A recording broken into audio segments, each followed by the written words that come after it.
Thomas, Percy, and James were looking at the early sky.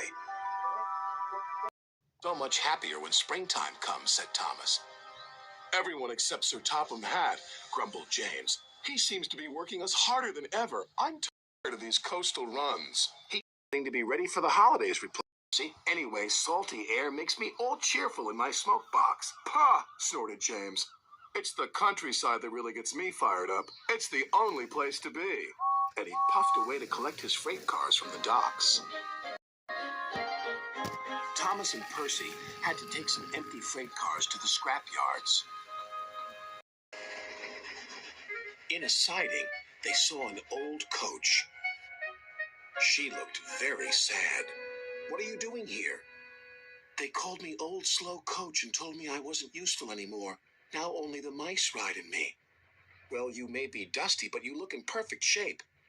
The yard manager appeared. Come on, I have freight cars for you to take away. Excuse me, said Percy's driver. Can you tell us about this coach? Old Slow Coach. She's been here for years. She'll be broken up when we find the time. The engines were dismayed. We'll try and help you, said Thomas. But he didn't know how. Meanwhile, James was enjoying himself. This is the life, he chortled. But he was heading for trouble. One of the fuel cars was leaking. Then, suddenly, it caught fire. Oh, help! Cried James. They reached a siding, and his driver gave the alarm. It's fuel, and it's dangerous.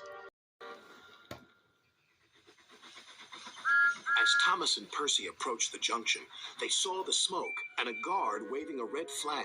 Sparks from James's funnel have set the cars ablaze, he called. The fire is under control, but it's quite a mess. You said the countryside got you all fired up, James, said Percy, but I didn't think you meant it in this way. Ha, snorted James. It was the stupid car's fault, not mine. It's to proceed now, called a fireman. Thomas and Percy now felt sorry for James.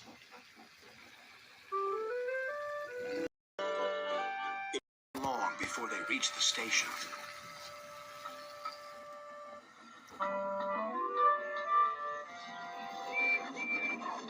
Later, as they were having a long drink at the water towers, they suddenly heard a commotion.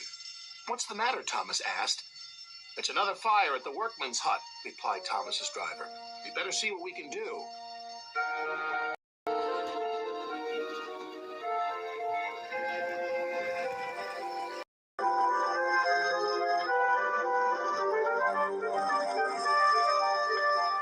The fire engines had a big problem.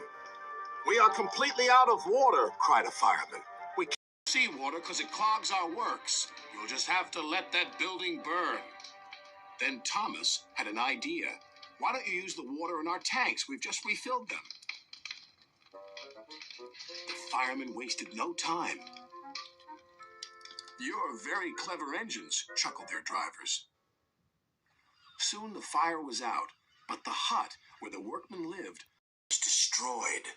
The men can't sleep on the beach, said the foreman. What about Old Slow Coach? She would be perfect for the workmen, said Percy. Comfy, too, added Thomas. What a good idea, Percy, said his driver. They found Sir Topham Hatt, who agreed. She'll be spick and span by the time you collect her. And she was, and very happy, too. I can't thank you enough. I feel splendid. Engines buffered up to her, and she set off happily for her new home. Everyone agreed there was nothing old or slow about Coach, and she will always be really useful indeed.